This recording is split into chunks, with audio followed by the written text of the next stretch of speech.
خب این یه لوله تراشه استاندارده. از جایی که داره رو خیلی سریع با هم که دور میکنیم. این که بالا سرش هست بهش میگیم کانکتور که وصل میشه به ونتیلاتور یا بگ ماس ونتیلیشن. این کرو داخلیشه، این کرو خارجی یا به این کرو کوچیک به این کرو بزرگ میگن.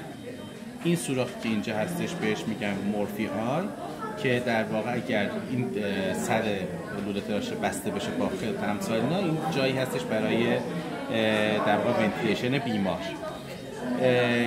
کاف بیمار هستش که در واقع با همین تیوبی که هستش پر میشه و فیکس میشه.